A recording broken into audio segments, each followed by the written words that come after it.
Have you ever sat down to do something important, only to find yourself checking your phone 5 minutes later? You open a book, read 2 pages, then suddenly you're scrolling social media. You start working on a project. A notification appears. You check it, then another. Before you realize it, an hour has disappeared, and the task you wanted to finish is still sitting there untouched. The strange part is that most people think the problem is laziness. They think they've become less disciplined, less motivated, less productive. But what if that's not true? What if the real problem is that your brain has been trained to lose focus? Because right now, something is happening to millions of people around the world. People who were once capable of reading for hours now struggle to finish a few pages. People who once enjoyed learning now feel restless after just a few minutes. People who desperately want to focus can no longer seem to control their attention. And if this sounds familiar, you're not alone.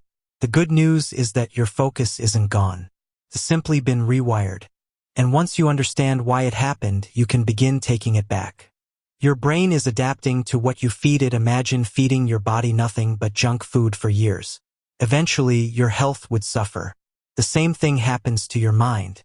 Your brain adapts to whatever you repeatedly expose it to. Every day, most people consume hundreds of short videos, notifications, messages, headlines, endless streams of information, each one competing for attention, each one training the brain to seek something new, something faster, something more stimulating. Over time, your brain begins expecting constant novelty. And that's where the problem starts. Because real life doesn't work like social media. Reading requires patience. Studying requires concentration. Building skills requires repetition. Success requires sustained attention. But a brain trained for constant stimulation struggles with anything that feels slow. Not because you're incapable, because your brain adapted exactly the way it was designed to. The dopamine trap. To understand why focus feels harder than ever, we need to talk about dopamine. Many people think dopamine is the chemical of happiness. It's not. Dopamine is largely associated with anticipation and reward seeking. It's what drives you to check your phone, refresh your notifications, watch one more video. Every swipe creates uncertainty, and uncertainty is powerful. Your brain doesn't know what it's about to see. Maybe it's funny, maybe it's shocking, maybe it's exciting. That unpredictability keeps you engaged. It's the same reason people keep pulling slot machine levers. The possibility of reward becomes addictive. Now compare that to reading a book. The reward is delayed. The stimulation is lower. The progress is slower. Your brain starts comparing the two experiences, and suddenly the book feels boring.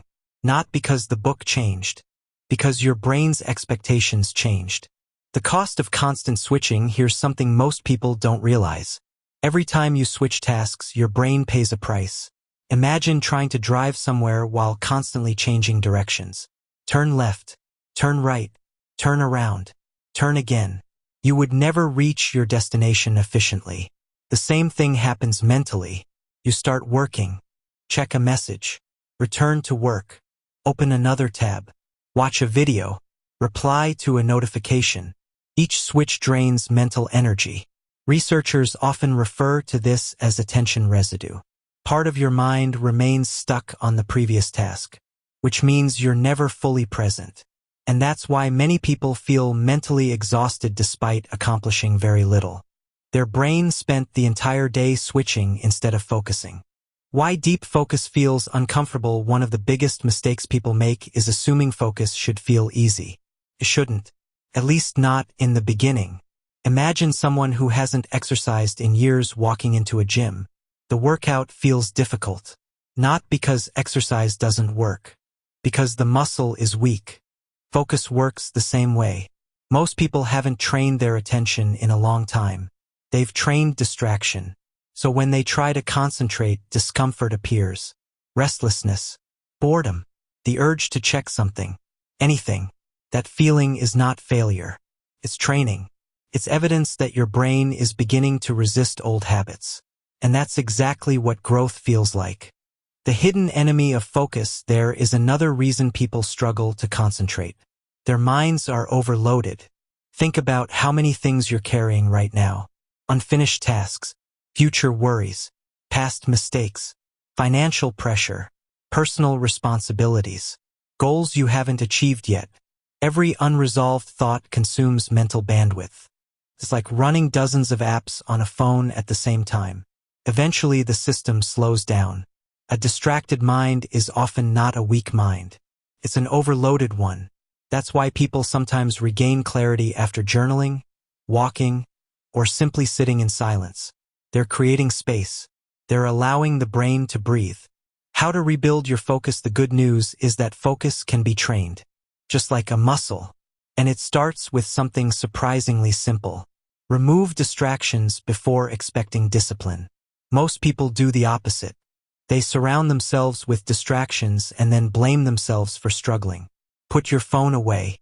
Turn off unnecessary notifications. Close and use tabs.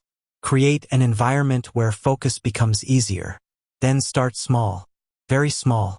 10 minutes of uninterrupted concentration. That's it. Not 2 hours. Not 3 hours. 10 minutes. When that becomes easy, increase it. Then increase it again. Over time, your brain adapts. The same way it adapted to distraction. Except now it's adapting to focus. The people who win the attention battle, the ability to focus, is becoming increasingly rare. And because it's rare, it's becoming incredibly valuable. Most people spend their days reacting to messages, reacting to content, reacting to distractions. But the people who create extraordinary results do something different. They protect their attention. They understand that attention is life. Whatever receives your attention receives your energy. And whatever receives your energy grows. If distractions receive your attention, distractions grow. If your goals receive your attention, progress grows. It's that simple. Final thoughts: if you've been struggling to focus lately, don't immediately assume something is wrong with you. You're living in a world specifically designed to capture your attention. A world filled with endless notifications, endless entertainment, and endless distractions. The real challenge isn't finding focus. The real challenge is protecting it. And the moment you begin doing that, everything starts to change. You think more clearly. You learn faster. You work better. You make better decisions. And most importantly, you regain control of your mind. Because focus isn't a talent. It's a skill. And like every skill, it grows when you train it.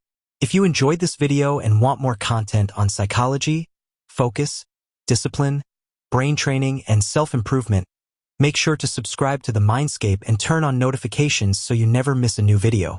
And before you go, leave a comment below. What distracts you the most? Your answer might help someone else realize they're not alone. Until next time, protect your attention, because where your focus goes, your future follows.